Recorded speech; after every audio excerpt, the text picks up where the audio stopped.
So for something a little different today, we are at Grand Rapids, Michigan for the indoor boat show. We have a display of antique wooden boats here, also some boat building with some kids going on, and we're going to take you through the show. Hope you enjoy it.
The youth building program, the Antique Classic Boat Society, the Water Wonderland chapter, puts together building boats with kids here at the show. This is the Mini Max, 8 foot long, little speed boat that the kids can enjoy. They come in here with their parents and they build one of these boats, and then they can take it home. And also they'll finish the boat, and then usually in Traverse City, they'll bring it up there for our boat show at Boats on the Boardwalk and display it there.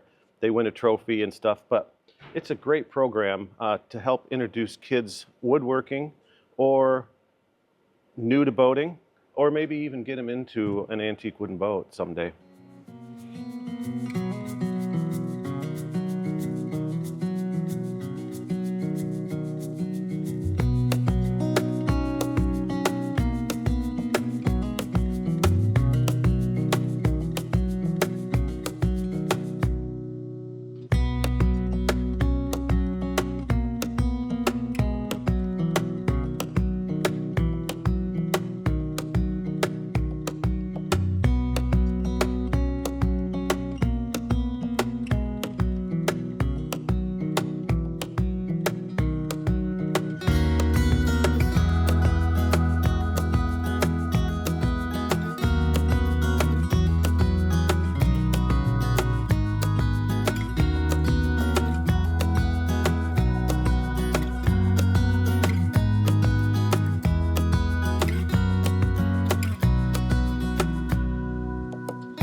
So that's the Grand Rapids Boat Show. I hope you enjoyed the show. We are sitting in a Land Cruiser, Chris Craft pull trailer. Pretty cool. They didn't make a lot of them. Hey, if you find value in this video, hit that like button, hit the subscribe button, and we will see you back here. Bye.